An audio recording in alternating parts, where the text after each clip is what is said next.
What's happening, everyone? Welcome back to the channel. Dan here. This is another movie review. This review is going to be the Beastie Boys Story, a documentary about the hip hop group Beastie Boys. Alright, just a wee disclaimer before we get into it. I'm a massive Beastie Boys fan. I have been for years. So I've been waiting for this movie for so long. So on that note, let's get into it. The Beastie Boys Story, released on Apple TV, is not your conventional documentary or movie.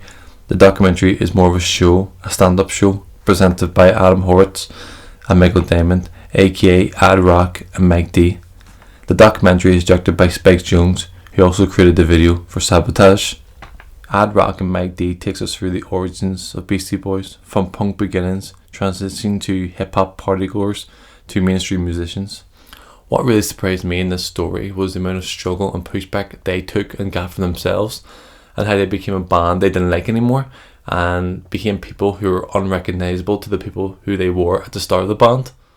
When you read Beastie Boys' discography, License to Ill, Paul's Boutique, Check Your Head, Ill Communications and Hello Nasty, each record is as legendary as the next. You would think there was no struggle, there was no up and down in their career. That wasn't really the case. Certain stages in their career maybe deserve their own separate video. For example, License to Ill, which became one of the biggest selling debut albums of all time. Beastie Boys didn't receive any money from Def Jam Records, even though they were with Rick Rubin at the beginning and the formation of Def Jam. So I was born in 1983, a year after Check Your Head, a year before Ill Communications. If you go back and look at interviews during the License to Ill period, Beastie Boys are this party goers, obnoxious, smashing beer bottles, having girls on stage kind of band, till fast forward to Ill Communications, Hello Nasty, where they're talking about their art, their craft, their music, different genres, jazz. Like, what changed in that period of time? The most important period in Beastie Boys history was from Paul's Boutique to Ill Communications. This 8-year period was so significant in the band's history, because they're trying to redefine themselves. They're known as the party goers, but that was so far detached from what they really were. To do that, they had to leave Def Jam Records in New York for Capitol Records in LA. During this period, they were given more freedom on their record, and they weren't considered the fight for your right guys again. This movie is sad, emotional, and uncontrollably funny in all the right ways and in the right amount. Mike, Adam and Spike do a fantastic job of writing this movie and blending these stories together. The chemistry between Mike and Adam on stage is second to none. They bounce off each other. The friendship is obviously pure. With documentaries, the story almost speaks for itself, and if you read the Beastie Boys story, it is interesting, but having it told you from the horse's mouth, from Adam and Mike, is something special. It feels more important, more significant. I don't want to talk about individual scenes, but there is one scene that just got to me.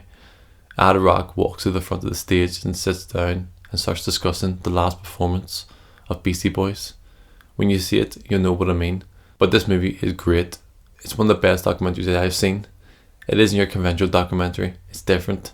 It's almost like a stand-up show performed by the Beastie Boys. As I said, having the story of the Beastie Boys told to you by the Beastie Boys is special, and it's something that is so perfect. So the history part of the movie kind of ends with Hello Nasty, which for me was really annoying because I wanted to see the inclusion of Mixmaster Mike and his importance. As much as it annoys me, it does make sense. Beastie Boys finally became the band they've always wanted to be. Not really labelled by one genre. They became the band that we know today as the Beastie Boys, which is untouchable. As much as I was enjoying this movie, I knew the next part was coming. Adam Yuck. This was really hard to watch, honestly. I fought back the tears throughout it. Watching Ad Rock and Mike D discuss the passing of MCA was truly unbearable, heartbreaking. The importance he had in the band, spiritually and musically, was overwhelming. The comments made by Ad Rock and Mike D were truly and simply beautiful, and I don't wish to say any more. Adam Yuck passed away on May the 4th, 2012, of cancer. He was 47.